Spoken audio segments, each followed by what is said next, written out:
first, and there was a lot of the big communication companies were involved. But the government staked its credibility on saying, we're going to give you HDTV. Now it's not so clear it's going to happen, and so it's a big political fight as to how to resolve it.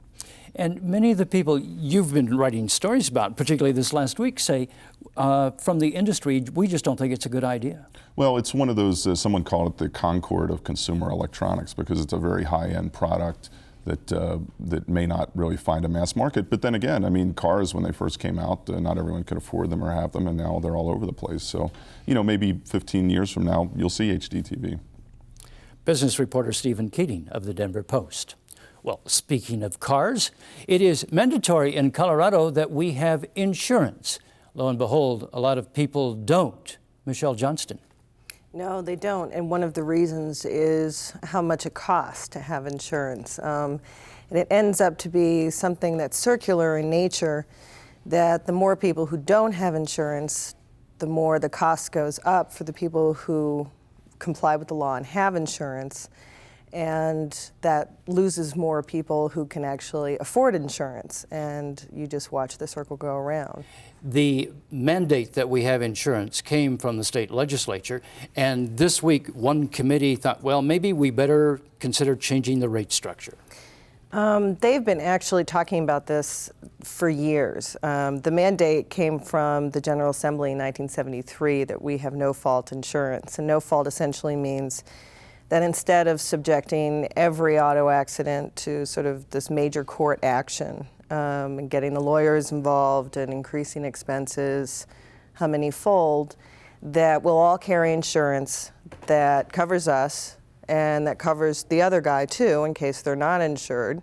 And we won't talk about whose fault it is, we'll just fix all the cars because it's cheaper that way than paying all the lawyers.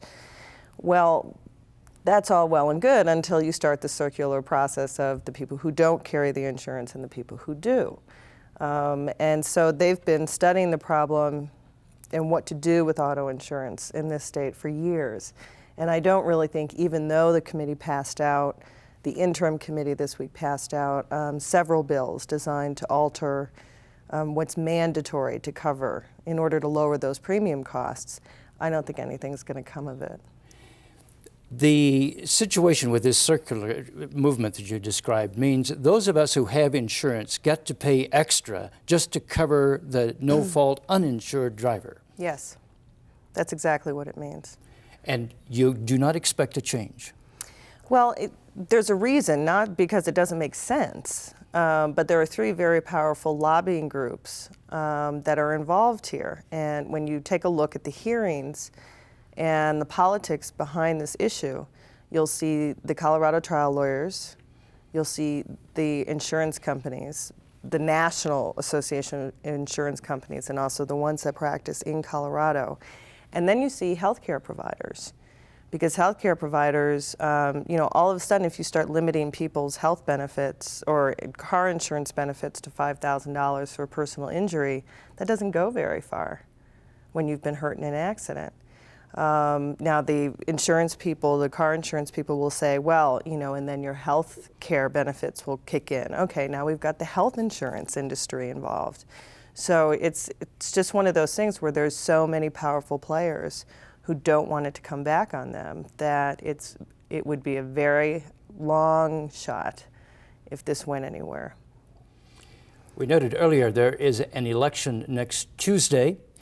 A year from next Tuesday, there is yet another election, and Dottie Lamb would like to be voted for U.S. Senate, but she's going to have some opposition. In fact, I said on this program a couple weeks ago that the Democrats could not hold back. I was sure that they were not going to run just one candidate. They never can. Everybody was thinking that the Republicans would have the bloodbath between Ben Nighthorse Campbell and Scott McGinnis. The Republicans managed to get their group in order, and it will only be Ben Nighthorse Campbell. But Dottie's going to have opposition from State Legislative Rep Gil Romero, who's a Democrat from Pueblo. Who has, if I recall correctly, served something like 8 years on the Joint Budget Committee, and he therefore feels he has some pretty good visibility. He's had a lot of visibility. He's also even though he's a Democrat, he's had a lot of legislation move. He's been able to be powerful enough in an all Republican House. And so he actually, of anybody, and he was a surprise to me, but of anybody who was going to run, I think he's going to give Dottie a hard time. I think she's going to have some liabilities she's not going to be able to overcome. Question to you, and then I'd like to also involve Tom Frank, and that is, he has said that he's going to limit his PAC contributions to $1,000, though he could accept much more. But he's going to have a financial question there. Well, the people who are going to support Gil Romero and on that Democratic ticket would be under $1,000 contributions anyway, or broken down that much. So I'm not quite sure, especially under the new campaign financing laws and the rest, whether or not he's really giving up a lot. And to Tom Frank, that campaign reform, you did a story this last week about how it's really an in thing in Colorado. All local communities are jumping on.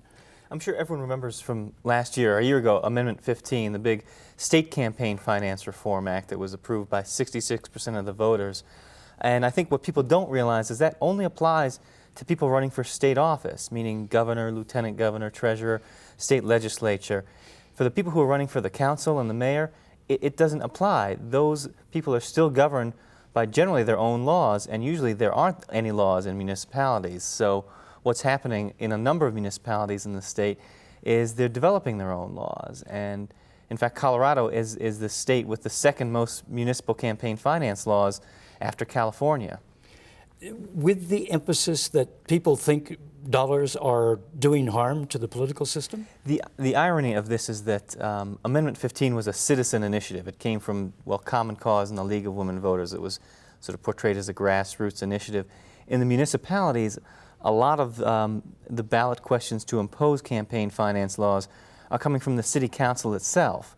Now you can ask yourself whether the councils are just being responsive to what the citizens want and sort of getting to the ballot before some citizen group comes up and says, we want to restrict you. But I think that there is this growing perception, and it's fueled somewhat by what's going on at the national level, that money does corrupt, and combined with the amount of growth that's going on in Colorado, people are really leery of letting a lot of money into the municipal system because they figure, and I think rightly so, that the people with the most money are going to be the developers who obviously have the most at stake. And if a development company that's trying to get a permit for a Walmart, for example, not to use that specifically, comes in and drops, they can drop an extraordinary amount of money on these little local races where, if you raise $2,000, that may be seen as a lot. So they can really tilt the balance of things. From Tom Frank back to Michelle Johnston, and that is the Dottie Lamb campaign for senator needs to get rolling. When does she start pushing? She's been pushing. She's been calling various media outlets, offering her time to sit down and talk about her, what her goals are, why she's running now, why she made the choice. And, she's a viable person as a candidate in that she's very energetic, she's very personable, she knows what's going on. She may not have held public office, but she's certainly been in the spotlight. But everything that is a plus for her is also a negative for her, because what gave her name recognition is going to be baggage along the way. It's her husband. And the longer she can keep him out of town, the better her campaign will be. But I still think that somebody like Gil Romero, because he has the respect of the Democratic Party, because he's hardworking, he's a compromiser, and he's done so much in the state legislature, regardless of the funds, I think Dottie can raise a lot of money, and I think a lot of her money will come from out-of-state sources. I think Gil will raise a lot of money from in-state sources, and I think he'll have more of a grassroots campaign, and I think the Democrats are going to fight it out, and it'll be bloody, which is just what Ben Nighthorse Campbell wants to have happen. State House reporter Michelle Johnston of the Denver Post. In the early 1970s, we were hearing a great deal. Actually, we were seeing the results of the pine beetle in the forests of Colorado. Well, it's cyclical time with the beetle. Guy Kelly. They're back. in 1996, they did an aerial survey up around Vail and found about 800 trees infested with a mountain pine beetle. This past summer, they found about 10,000. Next summer, by the most conservative estimates, that could be easily 20 or 30,000. The Forest District up there has asked for $500,000 to hire crews to find as many infested trees and cut them down before next summer, so the bugs don't spread in the middle of the summer as they do. It's reached epidemic proportions up in that area, and it's possible that it could be pretty severe from Pueblo to Fort Collins as well. Now, in the Vail Valley area, they could lose up to 98% of the trees? According to some surveys, that's possible. It really is very serious there, but it's not just limited to that area. Indeed, some of the forest officials say this is a Rocky Mountain region problem and a western United States problem that's been in the making for decades, during which we've suppressed fire. The forests in the western United States are so dense, they're just a feast for bugs. And it's politically and environmentally unacceptable to go in and dump pesticides on the trees. So you have, they can do some prescribed burns, which are more acceptable now than they used to be, but it's a problem because the development in the West is so dense. You can't it's hard to set fire to trees where there are houses nearby. True enough, yeah. Now, you mentioned earlier that along the Front Range, from Fort Collins all the way down to Pueblo, there is the possibility of pretty severe infestation. One survey recently found about 10,000 trees from Central City down into the South Park area that were infested by the mountain pine beetle. And you can find that out. The trees are dead within a matter of weeks after being infested by the beetle, but it doesn't show up for months. And if you've been through the Vail area lately, you might have seen the hillsides of red trees. That's what we will begin to see next summer.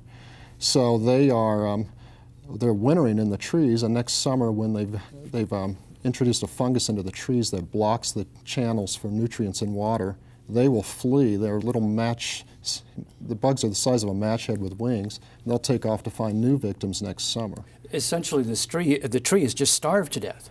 Yeah, they introduce a fungus that kills it off within weeks, and there's not really much you can do once it's in there, except cut the tree down, cut it into short sections, perhaps put some pesticide on it, wrap it in clear plastic, and that's it, to protect other trees. It really is just the hope that they will limit the travel of the bugs from a dead tree to a fresh tree. Yeah, but that's going to be pretty difficult to do, especially with the density of the forests. And strangely, that density will have an effect on another tree that's popular here in Colorado, the aspen, which is dependent on having some room to grow.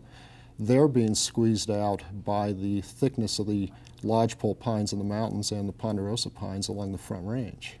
So essentially, we will watch a limited war, but the bug is going to win. Well, the bug is going to peak about in time for the Alpine ski championships in Vail, and Vail Associates hired a logging firm to start cutting down about 1,000 trees a couple of weeks ago. And given the millions of trees that are in the forest, you probably won't notice that they're gone unless you knew there were trees there before, but nonetheless, the potential for it to spread and change the landscape in some areas is pretty serious at this point. Guy Kelly of the Rocky Mountain News. That's our broadcast for this week. For my colleagues, I'm Don Kenny. Have a good weekend. Funding for the state of Colorado is provided by the Adolph Coors Foundation, the Monfort Family Foundation, and public service companies Wind Source, bringing wind energy to Colorado.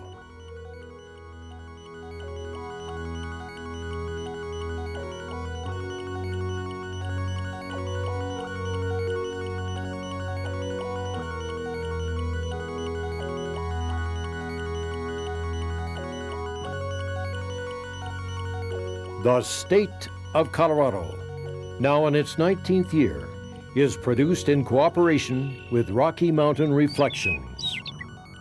The State of Colorado provides background on issues of this week, Friday at 7:30 and Sunday at 1:30.